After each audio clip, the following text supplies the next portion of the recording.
Shalom, peuple de Dieu, que Dieu vous bénisse. C'est votre humble serviteur Enoch Babinga. Nzambe a pambola bandeko nyonso oyo na ngonga oyo bazuli baku ya kolanda biso na mokolo ya lelo. Oui, bien-aimé, que Dieu vous bénisse. Comme mon messano, quand les événements, quand des problèmes arrivent, quand des situations, izuko kene malamu te, Nzambe azana batu oyo ya pona, azana batu oyo ya sélectionneur bazwaka te akosambela lokola ba intercesseurs pe ba intercesseurs. Oui, bien-aimé, awa toza en pleine prière, toza kila mabondeli na équipe biso ya intercession na sia kobondela Nzambe aisi kopesa biso message et nalobaka souvent ezana ba message oyo Nzambe akoki kopesa okoki kovanda kimia, ezana ba message mosusu moya kovanda kimia ezate, il faut directement kopesa po emema édification, emema avertissement, emema prudence na bana na Nzambe. Oui, bien aimé, yambona pesa message na ngai na lingina tika mama oyo na losambo. Saint-Esprit, je te dis merci. Je laisse ce temps entre tes deux sentiments. Tika ete Nzambe ozwa contrôle na nyos ngolu na yo eba na kokamba biso. Seigneur, que ce moment soit favorable au nom puissant de Jésus-Christ de Nazareth. Donne une très meilleure audition na ba nyonso bakolanda message oyo na kombo na Jésus Christo. Amen. Oui, bien aimé, Nzamba pambola yo. Nalingi na kabola message oyo ya Nzamba sikotalisanga na se ya mabondeli. Nzambe apesi biso mwa ba recommandation ces derniers moments ya kokendaka le sambo de temps à autre, et puis tozalaki pe na ba préparatif na ba action évangélique pe na ba symposium évangélique oyo tozosalaka de temps à autre pour le salut des âmes. Je crois avec la régie s'il y aura moyen bandeko bokomona mwa ba image comment tozo procéder ces derniers moments na ba action évangélique. Tobaki tozosala yango mingi tokei tozongi c'est comme ça on va procéder et tozosala par série. Et je crois soki Nzamba sungi biso soki Yesu azongi te jeudi oyo déjà tozo kende déjà descente évangélique, et puis tozosala action évangélique accompagné na ba distribution ya ba Bible ndenge Nzamba tiaki biso na motema. Vraiment que le Seigneur bénisse tous les gens de loin et de près au bakoba na ko prêter main forte d'évangélisation oyo. Bien-aimés, sans oublier nous sommes dans le fin du temps. Tokomi na tango ya suka, Jésus-Christ revient bientôt. Et tous les événements ezaka ba intention, ezaka ba effet ozotalisa boyeyi ya mwana na moto. Et yango moni na moma oyo ezaba moma oto kovanda kimia te, faut vraiment kokota na champ kosala musala na Nzambe comme il se doit pour que les âmes perdues baibako zonga na nzela, pour que nous puissions gagner les âmes pour Jésus, pour que le royaume de cieux est à la peuple, que le royaume du monde de ténèbres est à la deux peuplés. Mais na se mabondeli ils ont un message où ils ont troublé même à kanish na biso et troublé même à penser na biso nini na bandaki komona et nazomona na vision claire nzambe azotalisa azomona mokili mobimba namoni lokola tremblement de terre et je crois message ezongeli biso à plusieurs fois tomoni lokola tremblement de terre mabele ebandi kofungwama bato bazokota na se ya mabele et puis ezalaki na mopepe ya makasi mopepe ezolongola bandako. Donc c'est vraiment quelque chose de terrible. Mopepe makasi ezolongola bandako et puis tremblement de terre bato misu bazozinda na se ya tremblement de terre et puis mopepe ezokomporte bandako ezokwelela bato. Donc c'est une vision oyo ezalaki sur le monde entier et ce vent ebandaki koleka vraiment et ce vent a emporté beaucoup de gens et nakobondela kotuna Seigneur pourquoi image ya boya tremblement bato misu bazokoya mais na pamboli nzambe parce que bato nyonso te bandaki kozinda eza na bato oyo babandaki kozala épargné et molimo mo nzambe azoyebisa biso boye image oyo bozomona eza na ba événement oyo koya ces derniers moments oyo kozala vraiment terrible et événement oyo ekosecouer monde entier ekosecouer les habitants de la terre ekomema kufa ekomema ba désolation.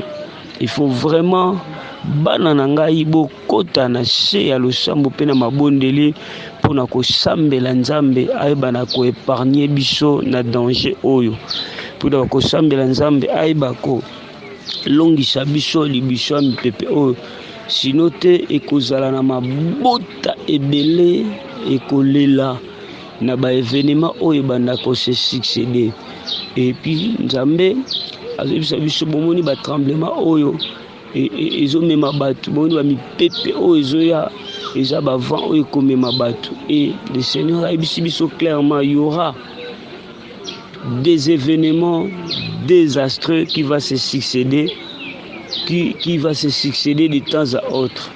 Et nzambe azo insister makasi na biso bana na nzambe surtout ba famille nyonso ya mokili de rester dans la prière.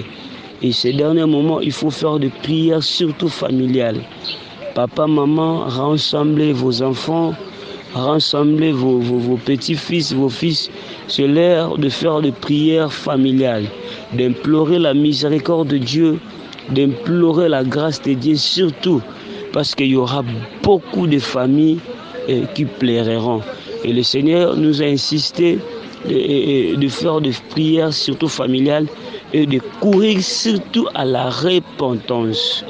Surtout eza makambo oyo nzambe abetelaki biso sete makasi de courir à la repentance et à la sanctification parce que dès lors mipepe oyo koya bato ekokuta bango bakofungola ba porte ils seront emportés. Mais il y a les uns et les autres que Dieu va garder, que Dieu va protéger malgré mipepe oyo ekoya.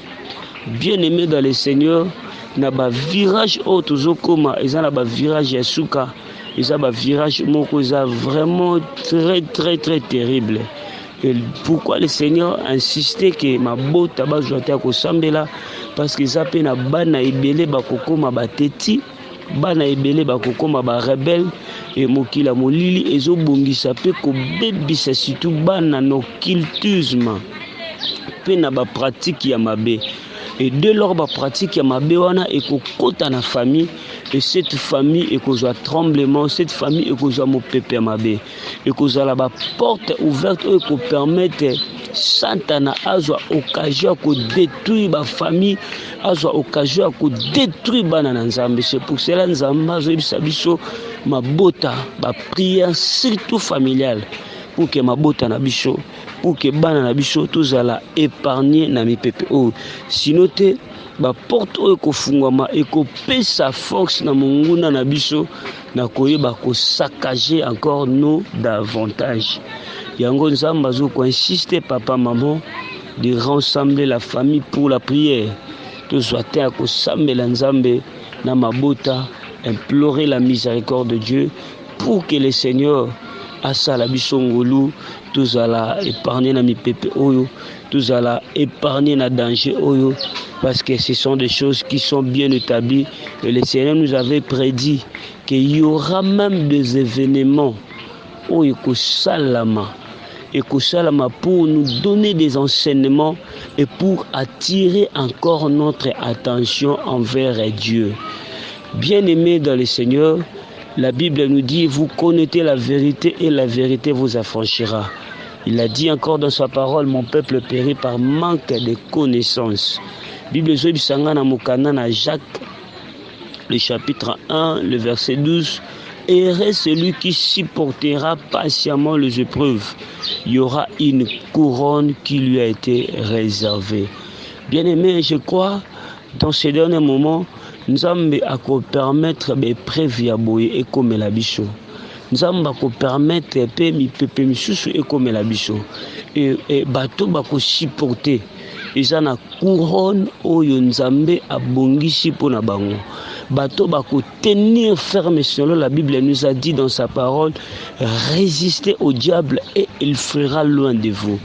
Vous savez, les épreuves ils ont parti, il y a élément aux arnavis à moto etalisaka réellement que la personne aime Dieu, que la personne alinga kanzam, que moto atosa kanzam, que moto azana bolingo kanzam.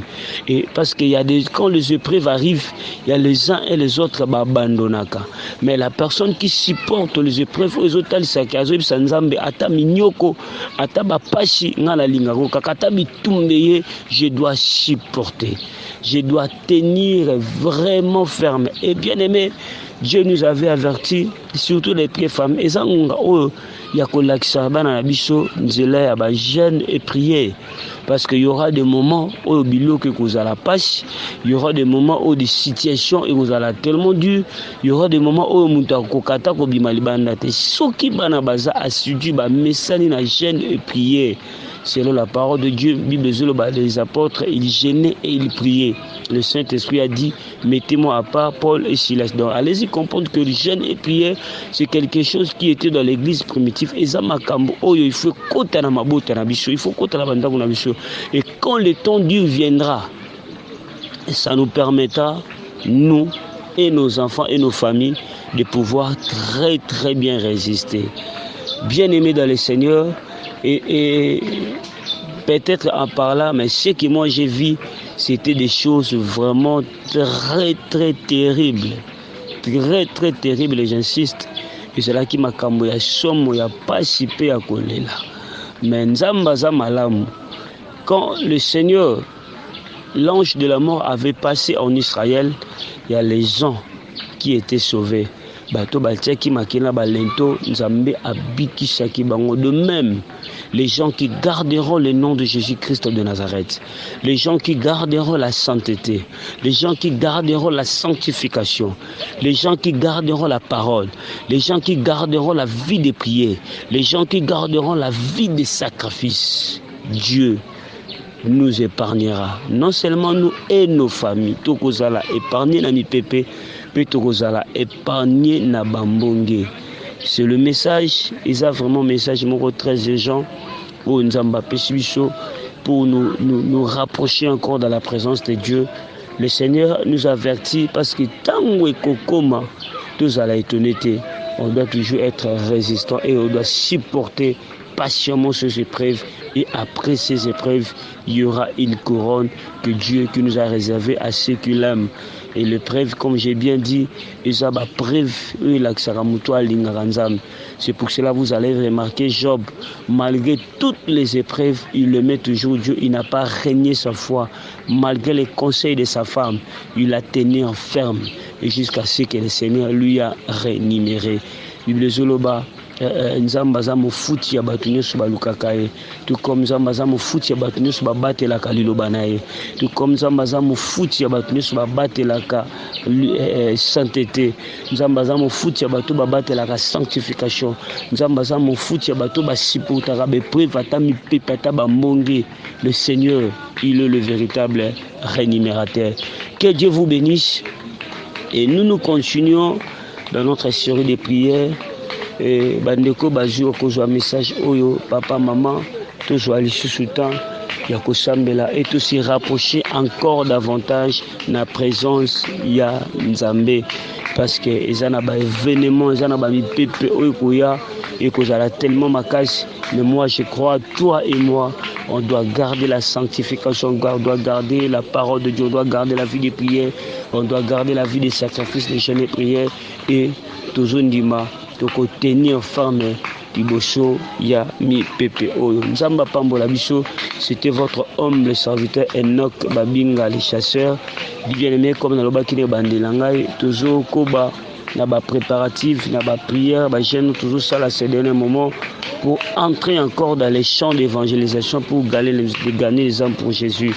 Et j'insiste et nazoloba na bandeko nyoso bako koyeba ko soutenir œuvre oyo, ça sera une très grande bénédiction parce que la mission primordiale que Dieu nous a donnée c'est de gagner des âmes, de ramener les gens vers Dieu, vers Jésus. Yako yambisa batu yesu lokola mokonzi pe mobikisi. Et ça musala onzamba pesuso et le Seigneur et c'est donné un temps nous sommes au four et au moulin tuzaka to koti mabondeli to kena chant to zongi to pe muke to koti mabondeli tuzana chant to koti to pe muke. Donc vraiment soutenez cette vision, soutenez l'évangélisation et Dieu ne manquera pas de venir. Que Dieu vous bénisse. Et puis toujours la nanga mushika na pemeni pour plus de détails. Au niveau kota contact na biso na nzela ya prière, na nzela orientation quelconque.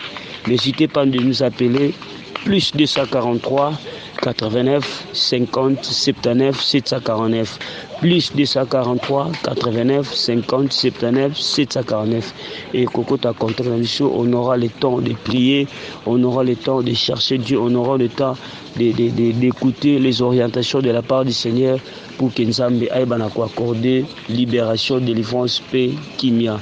Oui bien-aimé, nalina sambela na motonyo sozo la nangai Nzamba pambola yo na sambeli na kombo na Yesu Kristo ya Nazareth.